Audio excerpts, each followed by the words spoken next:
Ayan o guys, so these are abundance of money, wealth, riches.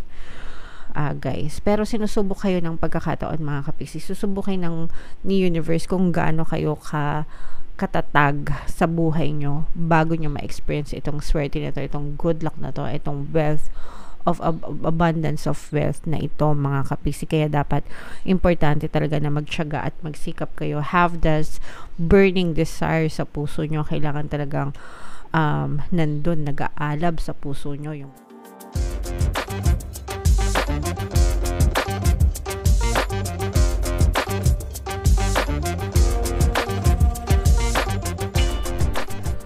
Hello guys, hello Taurus, welcome back to Pinoy Pixie Tarot. Ang pamagat ng episode natin for tonight is New Moon Kapalaran para ngayong April to May para sa Taurus, Sun, Moon, Rising, Sign, and Venus. Shuffle ko yung cards guys, hanapin ko yung energy ng Moon at saka yung energy ng Taurus.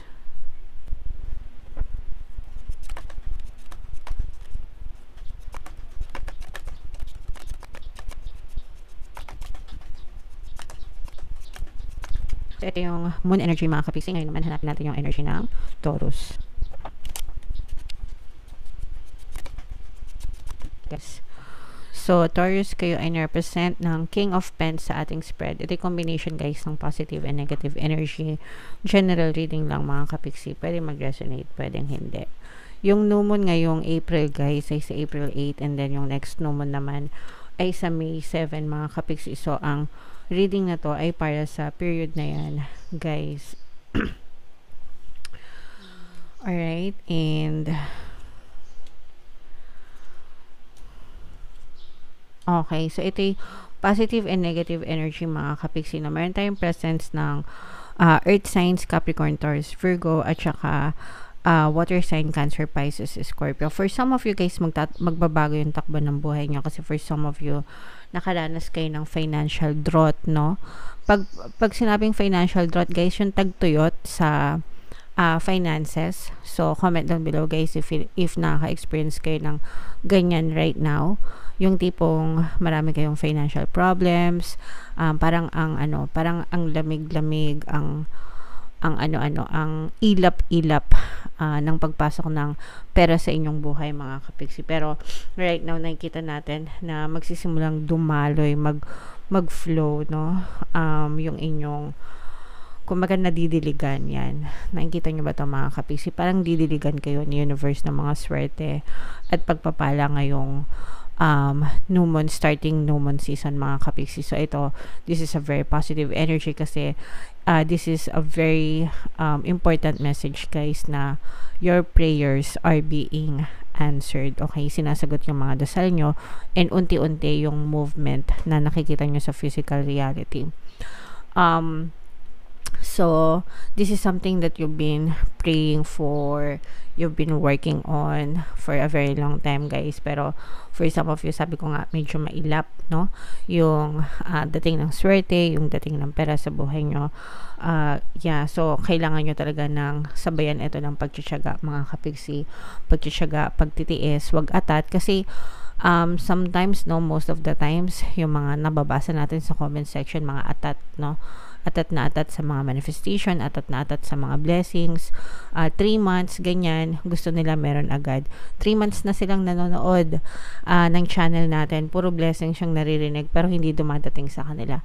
So, kahit, sabi ko nga sa inyo guys, kahit na sabihin natin na very positive yung energy ng reading, pero kung kayo naman ay hindi positive, especially yung mindset nyo, hindi nyo talaga ma-experience tong reading na to mga kapiksi. So, dapat i-mind nyo yan sa comment section and you align yourself with the energy dun sa reading. Paano nyo ba i-align yung sarili nyo mga kapiksi? Una, be grateful, diba? Palaging i-appreciate yung blessings. Pangalawa, what would you see? What would you hear? What would you feel? Ask those questions, no? If you already have those blessings sa buhay mo, mga kapiksi. So, parang ano siya, simulation, no? Simulate nyo, anong mararamdaman nyo, anong feeling nyo, anong makikita nyo, diba? Kapag nandun na yung mga blessings sa buhay nyo. I-imagine nyo, use your imagination mga kapisi. Even if it's not true right now, it will be registered in your subconscious mind. And the more na ginagawa nyo siya, the more na pwede nyo siyang maramdaman sa inyong physical reality. So, sayang itong mga swerte guys, kaya i-mind nyo yan sa comment section. Mine swerte, mine answered prayers, mine good luck, mine good fortune. For some of you, merong mga magta-travel, no? Beaches, yan yung nakikita natin. Kasama ng inyong mga parang mag-i-invite, parang i-invite ka. Especially kung nasa kung may mga trabaho kayo, parang may mga team buildings, ganyan, swimming, out of town, ganyan. So, kung sagot naman ng kumpanya, guys, no, samantalahin nyo na. Libre lang naman, minsan lang kayo mag-travel. Pero kung KKB, tapos may financial struggles kayo, i-ano nyo rin, i-balance nyo rin, mga kapiksi. Kumbaga, pakiramdaman nyo rin. Guys, okay? Okay lang naman kasi na magliwaliw as long as meron tayong mga budget, diba? Pero sometimes, mas importante pa rin yung necessities, mga kapiksi. Ayan, no, guys. So, these are abundance of money, wealth, riches. Guys. Pero sinusubok kayo ng pagkakataon, mga kapiksi. Susubok kayo ni universe kung gaano kayo katatag sa buhay nyo bago nyo ma-experience itong swerte na to, itong good luck na to, itong wealth of abundance of wealth na ito, mga kapiksi. Kaya dapat importante talaga na magtiyaga at magsikap kayo. Have this burning desire sa puso nyo. Kailangan talagang nandun, nag-aalab sa puso nyo, yung gusto nyo talagang umunlad, umasenso. Kapag kayo ay makaka-recover din kayo, guys, makakabangon din kayo mula dito sa mga financial droughts na to, dito sa mga worries na to, mga financial worries nyo, mga kapiksi, makakabangon kayo dyan, okay? Unti-unti yan, hindi yan agad-agad, hindi yan sa loob ng 3 months, mga kapiksi, especially kung let's say, for example, sa buong buhay nyo, 10 taon na kayong nagnenega, di ba? Do you think do the math, diba? Do you think it's that easy para i-reprogram ang inyong subconscious mind? Of course not. Mga kapiksi. Parang ano lang yan, nag-gym kayo, diba? Let's say, for example, 100 kilos ka, nag-gym ka, gusto maging 50 kilos ka. Do you think sa loob ng 3 months kaya yon? Of course not, mga kapiksi. So, you have to do the work, guys, para maging maswerte kayo and para ma-experience nyo tong abundance na to. Ito, nandito lang tong energy na to, mga kapiksi. Pero you have to align yourself. Ito yung promises sa inyo no?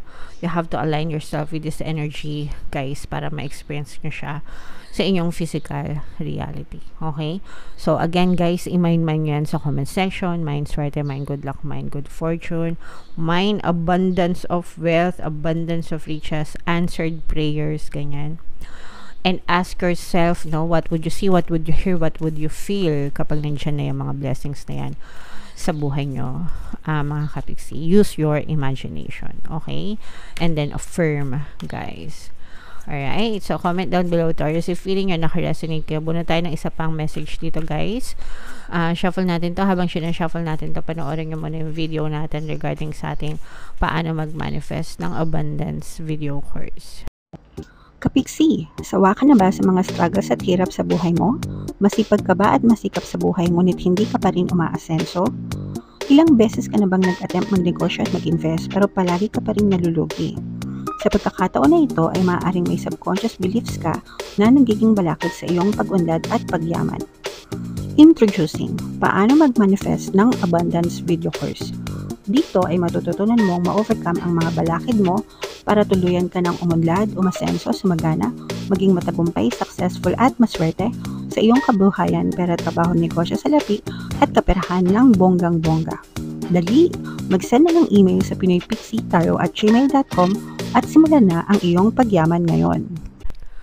Alright, so sabay-sabay tayong magpayaman ngayon 2024, guys. Mag-avail na kayo ng course kasi sobrang ganda talaga niyan. And good news, mga kapiksi, dahil ngayong buwan ng April, no, until April 30, magbibigay tayo ng 200 pesos na discount sa lahat na mag-avail ng course, guys. Kaya mag-avail na kayo. Sobrang ganda niyan, mga kapiksi. And meron din tayong email coaching, manifest your desires using the law of attraction. If meron kayo mga specific na gusto nyong i-manifest, guys, pwedeng love and relationship, pwedeng money or career, mga kapiksi, pwede kayo magpabook ng email coaching session with me. Mag-send lang kayo, guys, ng email sa piloypixitaro@gmail.com.